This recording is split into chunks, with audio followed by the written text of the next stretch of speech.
आज सकाळीच अमेरिकेचे राष्ट्राध्यक्ष डोनाल्ड ट्रम्प यांनी ट्विट करून बातमी दिली होती की खर्ग आयलंडवरती इराणचं जे खर्ग आयलंड आहे ज्या ठिकाणावरून इराणमधल्या एकूण तेलापैकी 90% तेल तिथे प्रोसेस केलं जातं आणि तिथून ते निर्यात केलं जातं, एक्सपोर्ट केलं जातं. तर त्या खर्ग आयलंडवरती त्यांनी हल्ला केला आणि तिथे जे मिलिटरीचे जे बेस होते IRGCचे, तर त्यांना उद्ध्वस्त केलेलं आहे, त्यांच्यावरती हल्ला केलेला आहे. आणि हे ट्विट केल्यानंतर ही बातमी सगळ्या जगामध्ये पोहोचली. त्यासोबतच इराणनं सुद्धा उत्तर दिलेलं होतं की जसं तुम्ही आमच्या ऑइल फॅसिलिटीवरती या ठिकाणी हल्ला करताय, तसं आम्ही सुद्धा आता अमेरिकेचे जे काही तळ असतील किंवा ज्या काही गल्फ कंट्रीजमध्ये त्यांचं इन्फ्रास्ट्रक्चर असेल, त्या ठिकाणी जे काही बेस असतील त्यावरती आम्ही आता हल्ला करणार आहोत. आम्ही सोडणार नाही, आम्ही थांबणार नाही. आणि त्यानुसार आता इराणकडून प्रत्युत्तर देण्यात आलेलं आहे. काही तासांमध्येच आपल्यासमोर बातमी आहे, फुजेरा पोर्ट जे आहे त्यावरती आता मोठ्या प्रमाणावरती हल्ला करण्यात आलेला आहे. इराणनं हा हल्ला केलेला आहे आणि एक मोठं नुकसान फुजेरा पोर्टचं झालेलं आहे. फुजेरा पोर्ट हे खरं तर UAEचं पोर्ट आहे, पण ते ओमानच्या बाजूला आहे. म्हणजे ओमानचं जे ओमान ओशियन आहे त्या बाजूने हे पोर्ट आहे. आणि हे पोर्ट किती महत्त्वाचं होतं ते सुद्धा पाहणं फार महत्त्वाचं आहे. लोकांना त्यांनी सांगितलेलं होतं की तुम्ही पोर्टच्या आजूबाजूला थांबू नका. इराणने आधीच जे काही गल्फ कंट्रीजमधले सर्वसामान्य लोक आहेत त्यांना सांगितलेलं होतं की ज्या काही पोर्ट आहेत, ज्या काही अमेरिकेच्या प्रॉपर्टी आहेत, त्या ठिकाणी त्यांचे जे काही तळ आहेत त्याच्या तुम्ही आजूबाजूला राहू नका, आमचं पुढचं टार्गेट ते असतील. आणि त्यानुसार त्यांनी फुजेरा पोर्ट जे आहे त्याला या ठिकाणी लक्ष केलेलं आहे. नेमकं काय घडलेलं आहे मी तुम्हाला सांगतो. आणि हे फुजेरा पोर्ट जे आहे ते फार महत्त्वाचं होतं, अगदी आपल्यासाठी सुद्धा आणि जगासाठी सुद्धा. आणि त्यावरतीच आता हा एक मोठा हल्ला इराणनं केलेला आहे, प्रत्युत्तर दिलेलं आहे अमेरिकेला. नेमकं काय घडलं होतं मी सविस्तर सांगतो या व्हिडिओच्या माध्यमामधून. व्हिडिओ शेवटपर्यंत बघा. नमस्कार, मी अमोल किन्होळकर, आपण पाहत आहात महाराष्ट्र टाइम्स ऑनलाईन. तर जसं इराणनं अमेरिकेला हा आधीच इशारा दिलेला होता की तुम्ही आमच्या खर्ग आयलंडवरती ज्या पद्धतीनं हल्ला केला तर आम्ही याचं उत्तर तुम्हाला लगेच देणार आहोत. काही तासांमध्येच त्यांनी या फुजेरा पोर्ट जे आहे त्याच्यावरती हल्ला केलेला आहे.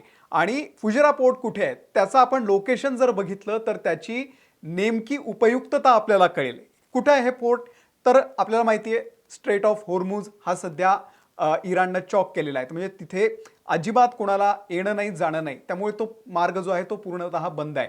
त्यामुळे अबुधाबी असेल, बहरीन असेल, या भागातल्या ज्या शिप्स आहेत त्या तिथे अडकून पडलेल्या आहेत. त्यांना बाहेर पडायला मार्ग नाही आहे, आत जायलाही मार्ग नाही आहे. पण आपल्याला हे बघितलं पाहिजे की हे फुजेरा पोर्ट नेमकं आहे कुठे.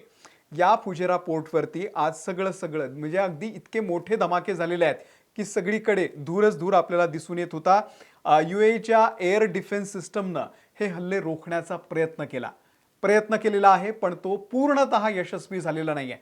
काही ड्रोन्स जे आहेत ते निश्चितच निकामी केलेले आहे, परंतु इराणचे जे काही ड्रोन्स आहेत ते त्या ठिकाणी जाऊन आदळलेले आहेत आणि त्यांनी एक मोठं नुकसान त्या ठिकाणी केलेलं आहे. काही तासांमध्येच इराणनं हा बदला घेतलेला आहे. त्यामुळे ही बातमी फार महत्त्वाची आहे. ट्रम्प यांना सुद्धा एक प्रकारे ही चेतावणी आहे की तुम्ही आमच्याशी जर अशा पद्धतीनं वागत असाल, आमच्यावरती जर तुम्ही हल्ला करणार असाल तर आम्ही सुद्धा त्याच पद्धतीनं तुम्हाला उत्तर देणार आहोत. आणि फुजेरा पोर्ट हे का महत्त्वाचं आहे? जसं मी मगाशी सांगत होतो की त्याचं लोकेशन जे आहे, म्हणजे सगळ्या जगासाठी जर आता स्ट्रेट ऑफ होर्मुझ हा बंद झालेला असेल तर ऑइल गॅसची जी वाहतूक आहे ती सध्या थांबलेली आहे. पण फुजेरा पोर्टच्या बाबतीमध्ये प्लस पॉईंट फार महत्त्वाचा होता की फुजेरा पोर्ट हे ओमानमध्ये होतं, म्हणजे ओमानच्या बाजूला आहे. पण ते आहे ॲक्च्युली कोणाचं? UAEचं. म्हणजे एखादी शिप जी आहे ती जर अरबी समुद्रातून आली तर स्ट्रेट ऑफ होर्मुझ ओलांडण्याची त्या शिपला गरज नाही, म्हणजे पुढे जायचं कामच नाही. त्याच्या आधीच हे पोर्ट होतं फुजेरा पोर्ट. आणि इथून मोठ्या प्रमाणावरती कंटेनर लोड होत होते आणि नंतर ते अरबी समुद्रातून पुढे आपापल्या मार्गाने निघून जात होते. म्हणजे ते भारताकडे असेल, श्रीलंकेकडे असेल, चीनकडे असेल, अगदी जपानपर्यंत. तर त्यांना स्ट्रेट ऑफ होर्मुझ ओलांडण्याची गरज नव्हती. त्याच्या आधीच हे पोर्ट असल्यामुळे याचा फायदा फार महत्त्वाचा होता. पण इराणनं हे पोर्ट सुद्धा आता उद्ध्वस्त करून टाकलेलं आहे. नेमका प्रॉब्लेम काय ते तुम्ही समजून घ्या. स्ट्रेट ऑफ होर्मुझ हा बंद आहे आणि त्यामुळे पर्शियन गल्फमधले त्या परिसरामध्ये सौदी, बहरीन, UAEचे जे पोर्ट आहेत ते बंद पडलेले आहेत. पण काही पोर्ट जे आहेत ते स्ट्रेट ऑफ होर्मुझच्या बाहेर आहेत, इकडे अरबी समुद्राच्या बाजूनं. तर ते जे पोर्ट आहे त्यापैकी हे एक महत्त्वाचं पोर्ट होतं. त्यामुळे वळसा घालून जाण्याची गरज नव्हती. म्हणजे या जहाजांना कुठेही आतमध्ये जाण्याची गरज नव्हती. अगदी गेलं की लगेच तिथून लोड होऊन ह्या शिप ज्या आहेत त्या आपापल्या मार्गाने जात होत्या. दिवसाला 1.5 मिलियन म्हणजे 15 लाख बॅरल वाहतूक या पोर्टवरून होत होती. विचार करा किती महत्त्वाचं पोर्ट आहे आणि किती मोठ्या प्रमाणावरती तिथून व्यापार होत होता. आता जर एवढ्या मोठ्या प्रमाणावरती तिथून रोज ऑइल असेल किंवा व्हॉटेवर जे काय इंधन असेल ते लोड होत होतं, आता जर ते बंद झालं तर पुन्हा एकदा या सगळ्याच सिस्टमवरती लोड येणार आहे आणि त्याच्यामुळे अर्थात ज्या किमती आहेत त्या पुन्हा वाढणार आहेत. आता इराणनं हा हल्ला का केला तर हे आपण जरा समजून घेतलं पाहिजे. कारण अमेरिकेनं नुकताच इराणचं खर्ग आयलंड जे आहे ते उद्ध्वस्त केलेलं होतं. आता हे खर्ग आयलंड काय याच्या संदर्भातला एक व्हिडिओ मी केलेला आहे. त्याची पहिल्या कमेंटमध्ये मी त्याला पिन करून ठेवतो. हा व्हिडिओ झाल्यानंतर तो सुद्धा बघा. कारण हे खर्ग आयलंड किती महत्त्वाचं होतं इराणसाठी ते तुम्हाला समजेल. हे जे आहे या खर्ग आयलंडमध्येच पाईपलाईनद्वारे इराणमधलं जे काही सगळं तेल आहे ते या खर्ग आयलंडवरती आणलं जातं आणि तिथून मोठ्या प्रमाणावरती निर्यात केली जाते. म्हणजे 90% निर्यात या खर्ग आयलंडवरती होते आणि त्याच खर्ग आयलंडला या ठिकाणी अमेरिकेनं टार्गेट केलेलं होतं.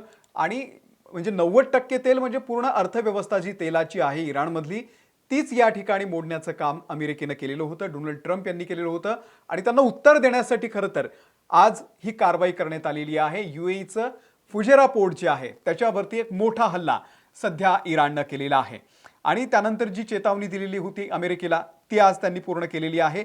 विशेष म्हणजे काही तासात पूर्ण. मी काही तास याच्यासाठी म्हणतो की जनरली काय होतं की 1-2 दिवसामध्ये अशा पद्धतीच्या कारवाया केल्या जातात. पण इराण कुठेही थांबत नाहीये. इराण अमेरिका जसं करेल त्याच पद्धतीनं त्यांना उत्तर देतोय, तोडीस तोड उत्तर देतोय आणि त्यामुळे आता मोठ्या प्रमाणावरती हा संघर्ष आणखी चिघळणार आहे. त्यांनी सांगितलेलं होतं की तुम्ही आमच्या ऑइल इन्फ्रास्ट्रक्चरला जर टार्गेट कराल तर आम्ही सुद्धा तुमचं जे गल्फ कंट्रीजमधले ऑइल इन्फ्रास्ट्रक्चर आहेत त्या सगळ्याला टार्गेट करू. आणि इराणचं नेमकं तेच म्हणणं होतं की अमेरिकेला तुम्ही मदत करता. म्हणजे या गल्फ कंट्रीजला त्यांनी आधीच सांगितलेलं होतं की आमचं तुमच्याशी काही वैर नाही आहे, पण तुम्ही जर अमेरिकेसोबत सख्य बाळगून असाल, त्यांना जर तुमच्या जमिनीवरती तळ तुम्ही उभे करायला जागा देत असाल, त्यांचं इन्फ्रास्ट्रक्चर तिथे उभे करत असाल तर तुम्ही त्यांना मदत करताय आणि त्याच जीवावरती अमेरिका थेट आमच्यापर्यंत येऊन अशा पद्धतीनं आम्हाला टार्गेट करतोय, तर तुम्ही सुद्धा एक प्रकारे या सगळ्या संघर्षामध्ये भरडले जाल. हे इराणनं आधीच या गल्फ कंट्रीजला सांगितलं होतं. त्याचे परिणाम तुम्हाला भोगावे लागतील असं त्यांनी सांगितलेलं होतं आणि त्यानुसारच ही सगळी कारवाई करण्यात आलेली आहे. अरब देशातल्या ज्या काही रिफायनरीज आहेत, डिसॅलिनेशन प्लांट्स आहेत, पाईपलाईन्स आहेत, त्यांना आता टार्गेट करणं इराणला खूप सोपं आहे. इराणसाठी या गल्फ कंट्रीजमधल्या ज्या काही ऑइलच्या फॅसिलिटीज आहेत त्यांना टार्गेट करणं एकदम सोपं आहे आणि त्यामुळे अशा पद्धतीचे जे हल्ले आहेत ते पुढच्या काळात सुद्धा आपल्याला दिसू शकतात. काय करते इराण मोठ्या प्रमाणावरती ड्रोन पाठवते. म्हणजे 100-150 ड्रोन पाठवतं. त्यामधले जर 90% जरी निकामी झाले, 10-12 ड्रोन जरी जाऊन कुठेतरी आदळले आणि त्यांनी त्या ठिकाणी नुकसान केलं तर ते नुकसान फार मोठं असतं. कारण ड्रोनच्या माध्यमामधून अचूक मारा जो आहे तो इराण सध्या साधतोय आणि त्याच जीवावरती एक प्रकारे सध्या गल्फ कंट्रीजमधले जे देश आहेत म्हणजे सगळेच देश ते अक्षरशः वैतागून गेलेले आहेत. कुठल्याही पद्धतीनं इराण थांबायचं नाव घेत नाहीये. इराणनं आधीच सांगून ठेवलेलं होतं की आमचा जो इतिहास आहे तो कधीच शस्त्र ठेवून आम्ही हार मानलेली नाहीये. तुम्ही आमचा इतिहास बघा, आम्ही शेवटच्या व्यक्ती जोपर्यंत आहे तोपर्यंत आम्ही लढू आणि इराण तेच करतोय. अमेरिका येन केन प्रकारे त्यांना थांबवण्याचा प्रयत्न करते, त्यांच्यावरती दबाव आणते, सगळ्या बाजूने त्यांना चॉक करण्याचा प्रयत्न करते, परंतु इराण थांबत नाहीये. लक्षात घ्या, इराण आजही त्याच पद्धतीने उभा आहे जेव्हा जसा तो 28 फेब्रुवारीला पहिल्या दिवशी उभा होता, किंबहुना त्यापेक्षा दुप्पट ताकदीनं आज इराण आपली ताकद लावतोय. फुजेरा पोर्ट का महत्त्वाचं आहे? मी मगाशी सांगितलं तसं हे सर्वात मोठं ऑइल स्टोरेज हब आहे. 70 मिलियन बॅरल तेल स्टोरेज करण्याची कॅपॅसिटी या फुजेरा पोर्टवरती आहे आणि त्यावरतीच जर हल्ला झाला तर पुढच्या काळामध्ये ऑइलच्या किमती निश्चितच वाढणार आहेत. इराणच्या नागरिकांना त्यांनी आधीच अलर्ट दिलेला होता की बाबा तुम्ही ज्या काही ऑइल फॅसिलिटीज आहेत, अमेरिकेचं इन्फ्रास्ट्रक्चर आहे, त्यांच्या एम्बसी असतील किंवा त्यांचे जे तळ असतील त्याच्या आजूबाजूला अजिबात फिरकू नका. आमचं टार्गेट हे आहेत. तुम्ही नंतर काही झाल्यानंतर असं म्हणू नका की आम्हाला सांगितलंच नव्हतं.